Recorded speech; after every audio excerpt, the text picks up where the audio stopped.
Petr Yan.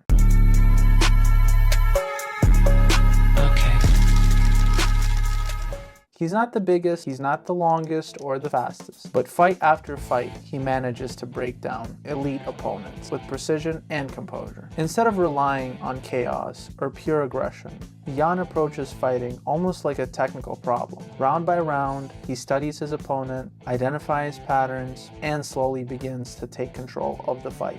To understand why Petr Yan is so effective inside the cage, we need to start with the foundation of his style. Before coming to the UFC, Petr Yan was primarily a boxer. Growing up in Russia, he spent years competing in amateur boxing, earning the title of Master of Sport in Russia's 64-kilogram division, and building a strong technical base before transitioning into MMA. Russian amateur boxing places a heavy emphasis on discipline, fundamentals, and strategic thinking.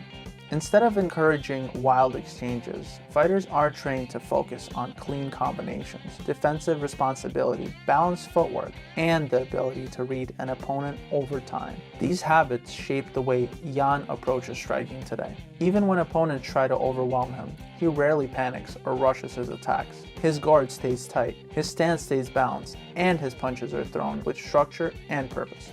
Many MMA fighters rely on speed or power to land shots. Yan relies on positioning and timing. His boxing background gives him something many fighters struggle to develop: real striking fundamentals. But Yan doesn't simply box inside the cage. He adapts those fundamentals to the much more chaotic environment of mixed martial arts. Another one of the defining elements of Petr Yan's style is pressure.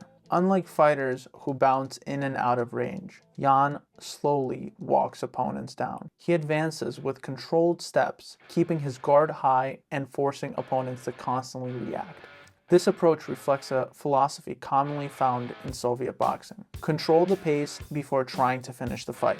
Early in the fight, Yan often appears patient, sometimes even passive, but in reality, he's gathering information. He studies how his opponents react to feints, how they move backwards under pressure, and what techniques they rely on when forced to engage. Once he understands those patterns, he begins to build counters around them. If an opponent repeatedly throws a jab, Yan might slip inside and fire right hand. If they circle towards the cage, he cuts off the angle and traps them in tighter exchanges. Over time, those counters start landing more frequently, and that's why Yan often becomes more dangerous in the later rounds. By round 3, 4, and 5, he has usually solved much of the puzzle in front of him. Instead of rushing early, he slowly builds control over the fight. Inside the clinch, Yan becomes extremely effective. He blends his boxing with elements of sambo, landing short hooks and tight uppercuts while using shoulder pressure and body positioning to control his opponent. At the same time, he mixes in trips and foot sweeps that come directly from sambo-style grappling. Rather than simply holding opponents against the cage, he consistently works to create damage and positional advantages. Sambo teaches fighters to transition smoothly between striking and grappling, often using small balance distributions to control an opponent. When Yan traps someone along the cage,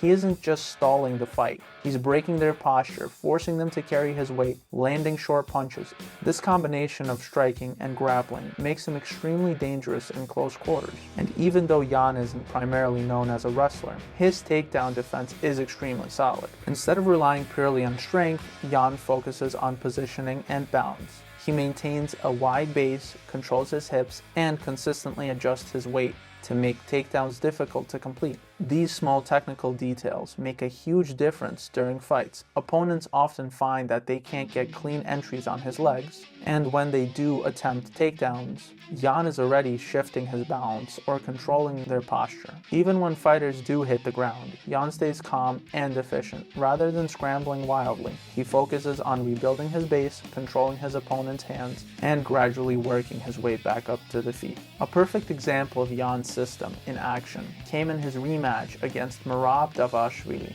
Merab is one of the most relentless fighters in MMA, built around non-stop pressure, consistent movement, and chain wrestling.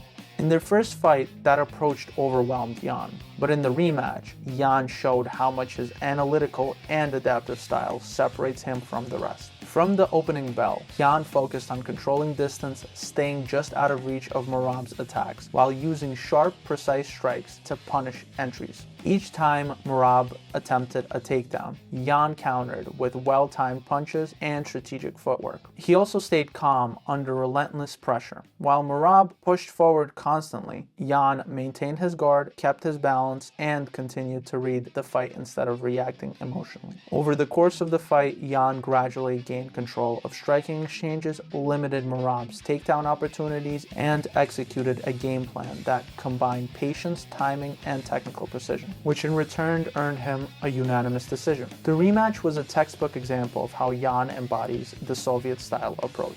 Study, adjust, and systematically solve the problem in front of you. Even against one of the most unrelenting fighters in MMA and a cardio monster, Yan's composure, skill, and tactical discipline shine through. When people talk about the Soviet style of fighting, they're really describing a training philosophy. During the Soviet era, coaches and sports scientists approached combat sports in a highly systematic way. They studied biomechanics, strategy, conditioning, and energy management in order to create the most efficient athletes possible. Instead of chaotic fighting, athletes were trained to be calculated, disciplined, and adaptable. Technique and strategy were always prioritized over reckless aggression. Petr Yan is a perfect example of this philosophy in action. His fighting style reflects many of those principles: patient pressure, efficient movement, tactical adaptation, and technical discipline. He doesn't rush forward trying to force a knockout. Instead, he studies the fight, gathers information, and gradually takes over. Over time, that pressure begins to break his opponents down.